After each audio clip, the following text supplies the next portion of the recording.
Okay, part 3 na tayo ng ating quiz number 7 dito sa Basic Algebra Review. Baby. Har har har har har har har. Chicken Joy. Oy, ayaw mag-response na kayong PowerPoint. Ito. Suppose a population is normally distributed with a mean of 24.6 and a standard deviation of 1.3. What percentage of data will lie between 25.3 and 26.8? So, hinanap class yung ilang percent ng information or ng data, laser pointer ako, will lie between 25.3 and 26.8. Very clear yung problem dito, class. Nagsabi dito na ang population daw ay normally distributed. And this is very important na information sa problem kasi ito yung basihan ng ating solution sa ating pag-solve ng percentage na ito. Dapat normal distribution. Okay? Normal probability distribution.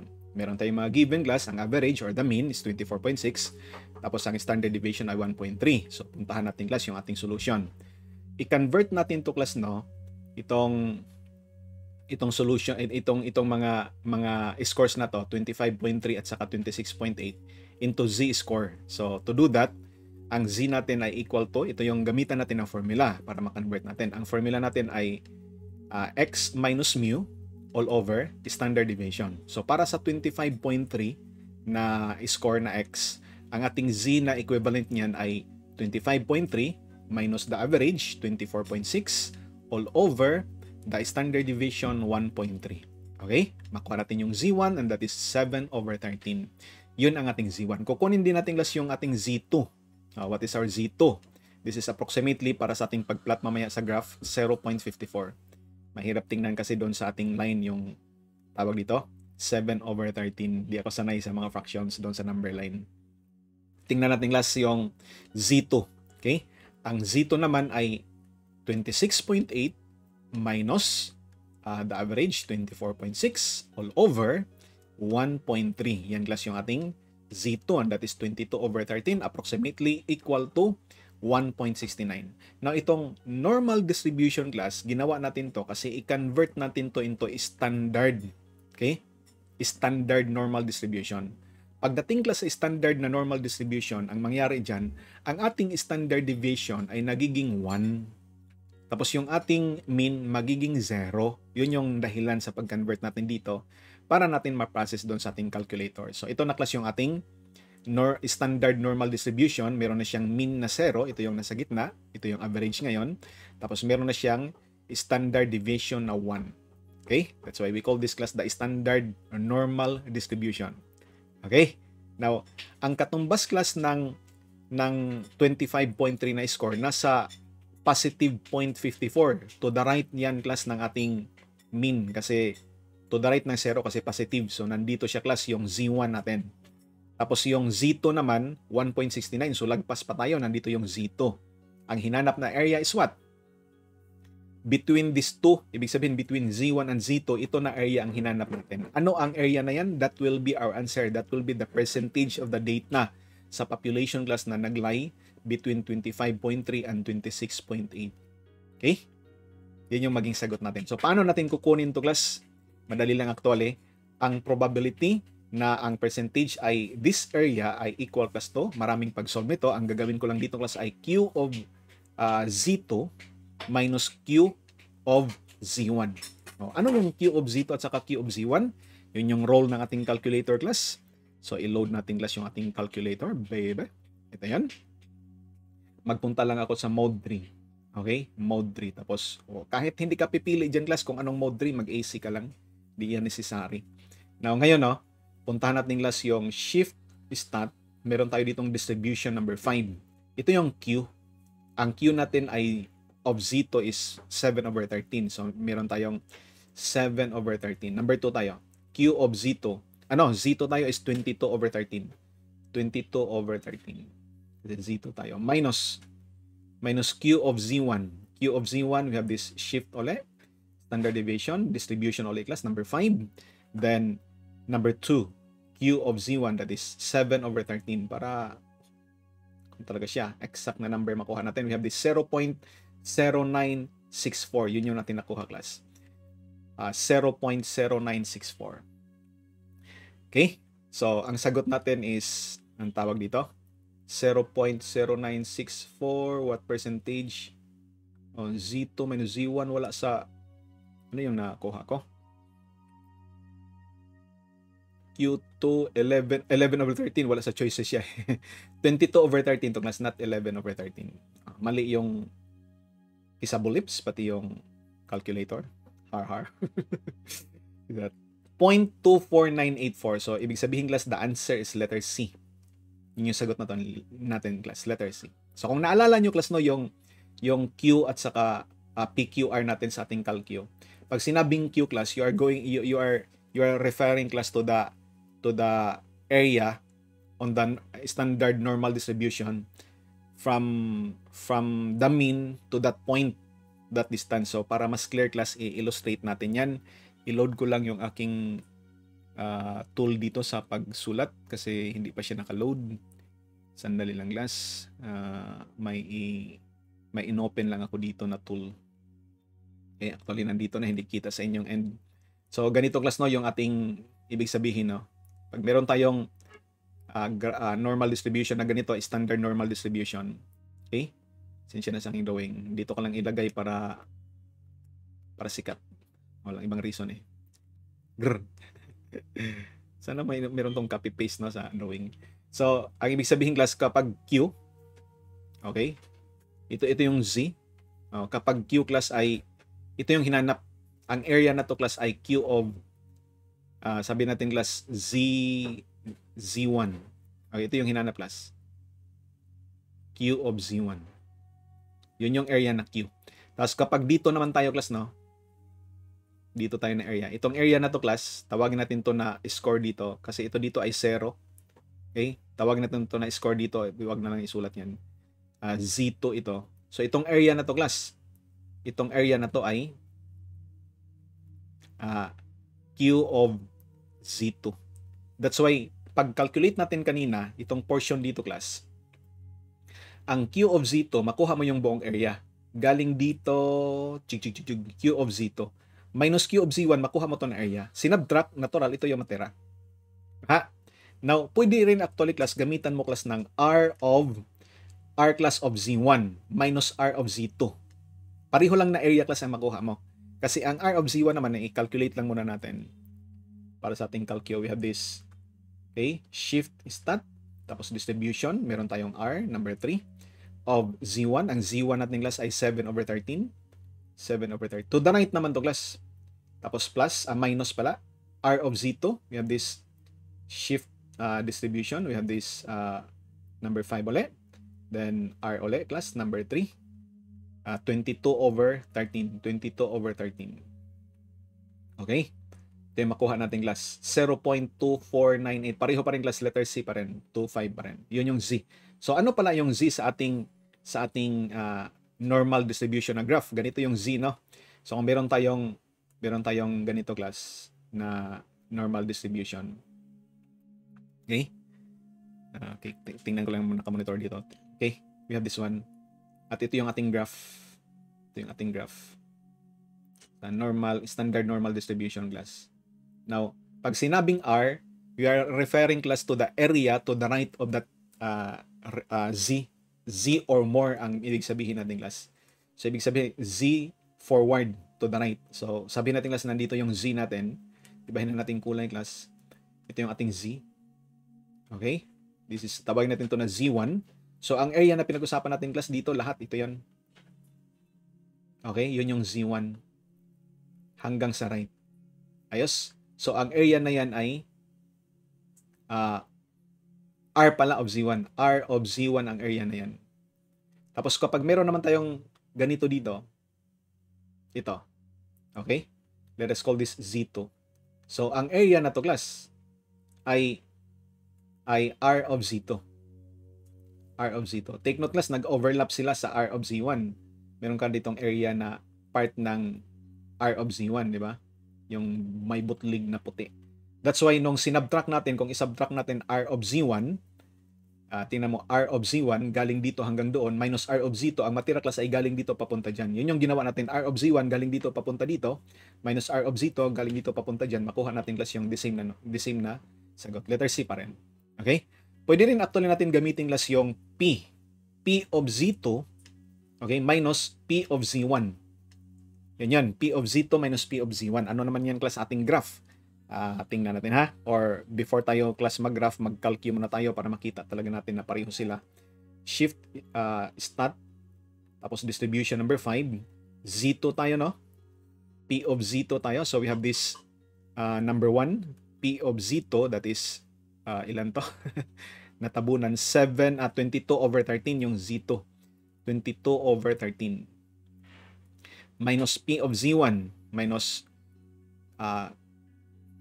stat ulit, tapos distribution number 5, number 1, that is 4P of 7 over 13. 7 over 13. Kuha natin to class.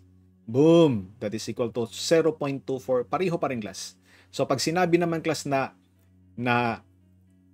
P, ang ibig sabihin niyan class, from that point to the left, papunta ka sa left. Diyan sa inyo, that point to the left. Okay? Yan yung value ng P galing sa ating calculus. So kung i-draw natin class, no? Tanggalin ko muna yung kapugian dyan para sikat. Okay? Diyan ako mag-drawing sa blank na space na inoccupy ng poging nila lang, har-har. Sabi ng nanay niya. Ito yun. Now this one, ito yung ating normal distribution na graph, parang bell shape. Okay? Tapos meron tayo ditong tawag dito class. Ito yung ating sabi natin class Z2. Okay? Pag sinabing P of Z2 class, you are referring to this area to the left of that point hanggang to dito sa dulo-dulo class. Okay? Yan yung ating P of Z2 to infinity leftward. So, ang buong area na to ay P of Z1. P of Z1 yan. Now, kung kukunin mo naman class yung to the left of P of Z2 pala. Z2 ito. P of Z2. Okay, kasali tong dito na portion. Kung kukunin mo naman class itong portion dito, mula dito class, okay, let us call this Z1. So, itong area na to class, ang tawag nito ay P of Z1. Okay, ang area na yan ay P of Z1. That's why class, kung gusto mo kukunin ang portion lang dito, itong portion lang dito, itong portion lang dito class, that will be P of Z2 minus P of Z1. Yun yung ginawa natin kasi P of Z2 galing dito hanggang dito, minus P of Z1 galing dito hanggang dyan. So you can also do that. Okay? Of course, no, kapag ang inyong calculator class ay nakaganito, ganito yung inyong calcu. Kasi merong calculator class na capable class actually sa tawag dyan. Meron actually built-in na normal distribution, cumulative na normal distribution. So kukunin lang natin class menu 7, tapos ang gamitin mo class ay normal cumulative distribution. Normal cumulative distribution. Yun lang kailangan mo. So number 2. Okay, number 2 tayo. Tapos lower natin is 25.3. 25.3 yung ating lower. Tapos yung upper natin is 26.8. Diretso ka lang, 26.8. Hindi ka na mag-convert pa class to Z. Hindi mo na kailangan ng drawing. Diretso na to class. Okay? Tapos class, ang ating standard deviation ay given 1.3. 1.3 ang ating standard deviation. Ang ating mean ay also given, that is equal to 24.6. 24.6 yung ating mean. Pag pindot mo niyan class, tapos ka na. Boom! Chicken joy, bebe, 0.2498. Ganun pa rin yung sagot. Kaha? So, kapag meron kang class Swiss na calculator sa Casio. And that is our answer for this problem. 0.2498 kahit saan mo siya titingnan. Bebe. Okay, next na problem for this part 3 ng ating quiz number 7. Find P, 0 is less than Z is less than 1.25 where Z has the standard normal distribution. So, standard normal distribution to class. Sa standard normal distribution, take note na ang ating mu ay 0, ang ating standard deviation ay 1. From 0 to 1.25 daw na value ng Z. Therefore, class, pwede mo gamitan class nito, no? Standard normal distribution, yung class Swiss natin. Pero dapat yung inyong mu ay 0, tapos yung inyong tawag dito, mean ay 1. Yung inyong standard sigma ay 1 sigma. Standard deviation ay 1. So, tingnan natin class. Menu ulit tayo. Number 7. Tapos, cumulative distribution pa rin. Galing tayo sa 0 hanggang sa 1.25. Tingnan natin class. Number 2 tayo. Normal cumulative distribution. Tapos, ang lower natin ay 0. Ang upper natin class ay 1.25. Ganun lang siya. Tapos, ang ating standard deviation dito ay 1 para sa standard na normal distribution. Ang ating mu dito class ay 0, yun yung mean sa standard normal distribution, yung diniscuss natin kanina. So, ito yung magiging sagot. Okay? 0.394. Saan yan? 0.394. Letter C ulit. Letter C yung sagot, class. Okay? Letter C ang sagot. Natural, no? Kapag hindi ka, class, walang ganitong kakayahan yung inyong calcio, ang gamitin mo lang, class, ay yung sa statistics lang, punta ka sa stat number 6. Tapos wag ka lang pumili, pwede ka pumili, pwede hindi. Tapos shift, main option pala dito, option, tapos downward arrow. Meron ka ditong normal distribution number 4. Yun yung kukunin mo, class. Nandito pa rin yung PQR tulad sa ibang calcio. So kung sa graph natin yan, ganito siya. Ang PQR natin dito ay, ang hanapin natin dito ay Q. Kasi from 0 to 1.25, we are talking about the Q. Number 2 tayo, tapos 1.25 ipasok natin. Kasi ang boundary niyan ay 0. Yun yung sagot natin. 0.39435 pa rin. Ganon pa rin yung sagot natin, class. Kanya? So, kung ipakita natin, class, ang illustration yan, ganito siya. Okay? Yan class, yung ating standard normal distribution. Meron tayong mean na 0. Meron tayong standard deviation na 1. Tapos, class, ito yung ating hinanap na area. From 0 to 1.25, we are looking for this area. Itong area na to. Okay? And that is equal to Q of 1.25, and that is the answer.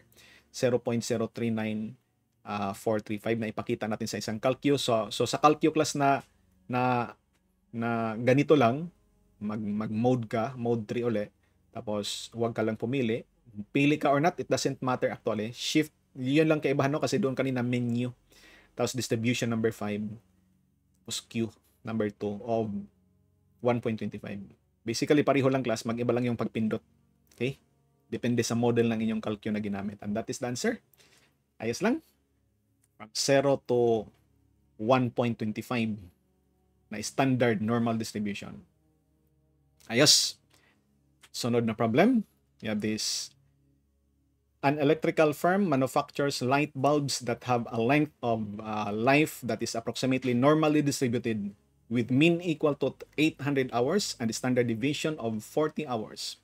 Find the probability that a random sample of 16 bulbs will have an average life of less than 775 hours. So dito, class, no, kanina napansin nyo, wala actually yung number of samples, walang sample, class, na binigay. Dito, class, meron tayong 16 na samples.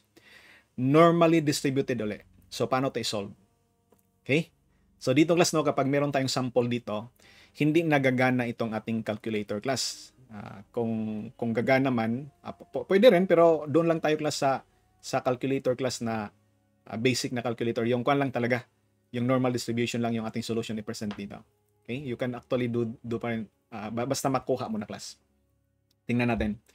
We have this Z natin, class, no? Ang formula natin ay equal to barred x minus mu all over standard deviation. Kasi ito dito, class, no, meron tayong 800 na barred x or the mean. Tapos, ang score natin, class, ay 775 hours. Ang tanong dito, find the probability that the random sample of 16 bulbs, itong 16 bulbs dito, class, may average life. Kasi ito average din to eh. Ito yung average ng ating normal distribution sa kabuuan, class. Tapos ito naman yung average na 775 sa 16 lang na bulbs. At yun yung ating hinanap, ano ang probability na ang 16 bulbs na to ay merong average na 775. Kung ang kabuuan na average, class, yung hindi lang 16, yung kabuuan na lahat. Okay, yung gawa nilang mga bulbs ay merong life expectancy na 800 hours. Or lifespan ng kanilang bulb, 800 hours. Pero itong 16 na to, anong chance na ang kanyang nakuha niyong kaibahan ng dalawang average na to? Ito ang average ng kabuuan, ito ang average ng 16 bulbs lang. Naghanap tayo na ang average nito na life ay 775. So, paano natin i-plug in dyan para ma-consider natin to? Actually, class, no, i-divide pa natin to class ng square root for n observations class. Ito yung sa kabuuan, pero for n observations, i-divide pa natin to class ng itong standard deviation. I-divide pa natin yan ng square root of n. Okay? I-divide lang natin yan. Ang tawag nito na concept class ay central limit theorem. Ganun lang kasimple yung kaibahan class. Kapag meron kang information na yan, the rest are pariho lang sa ginawa natin kanina. Okay? The central limit theorem. So, i-substitute natin. Ito yung average ng 16 bulbs na gusto natin makuha. 775 yung lifespan. Minus mu, yung kabuuan class ay 800 sa population. All over the standard deviation 40 divided by square root of 16. Makuha natin yan class, that is equal to negative 2.5. So, kung i-plot na natin yan class, no, negative 2.5 sa standard normal distribution, ito na yung ating tawag dito, the mean is 0, tapos standard deviation ay 1. Nandito sa left ang negative 2.5. So, pag sinabi class, average life of less than 775, we are talking about less than negative 2.5. So, ibig sabihin class, 2.5 dito or less. Ang area na yan ang hinanap natin class. Ang area na to, ang area na yan ay tinawag natin na P. Itong area na to class. P of negative 2.5. So, pag P of negative 2.5, gamitin mo class kung ito yung calcu mo. Okay? Mode 3 ulit. Inulit ko lang class, no? Pwede ka pumili, pwede hindi. Tapos, shift 1, that is shift stat. Tapos, distribution number 5. Tapos, P number 1 of negative 2.5. Kuha mo yung sagot na yan. Chicken joy, bebe, that is ano yan, 6 point in, ano to, anong nasa, kuha natin class. Find the probability. 0.0, tingnan natin class, ilang 0 yan. Okay? That is 0.00, dalawang 0, 62. So, letter A yung ating sagot. Okay? Letter A yung sagot natin. 0.0062097. And this is the answer. Ayos? Yan yung sagot natin. Meron tayong standard na normal distribution. Natural class, no? Kasi meron na tayong formula. Pwede mo actually ito hindi gamitan ng standard normal distribution. Pwede ka class diretso lang. Basta kayo na lang mag-discover na doon sa calculator gamit nito class na mode 7. Okay? Gamitan nyo class ng menu 7 pala. Ibigay ko sa inyo class ang cumulative distribution pa rin number 2. Ibigay ko sa inyo class ang ano yan? Para magiging for practice nyo, para mag-discover kayo dyan. Okay? At dito natin tinatapos ang ating talakayan sa kabuuan na to, no? Quiz number 7, part 3 ng ating, part 3 na kasi ito ng ating basic algebra review. At ito yung last natin na quiz sa ating basic algebra review. At kung nanood ka dito, no, class, no? Nandito na to sa dulo, pero kasi naka-unlock to lahat para sa public class. Pwede kahit saan ka papasok. Okay, kung sakaling hindi ka pa nag-take ng quiz class or napanood mo na ang solution sa video, or pwede ka, gusto mo pa rin mag-take ka lang class, puntahan mo lang class yung link na nasa description class ng video na to. Okay, para ka mag-take ng quiz. Maraming quiz tayo doon sa ating basic algebra review. Salamat sa pakikinig. Okay, at hanggang sa muli. Chicken joy, baby! Har, har, har, har, har, har, har. Thank you for watching. I hope you learned something. Have a good day. See you in our next video. Bye-bye!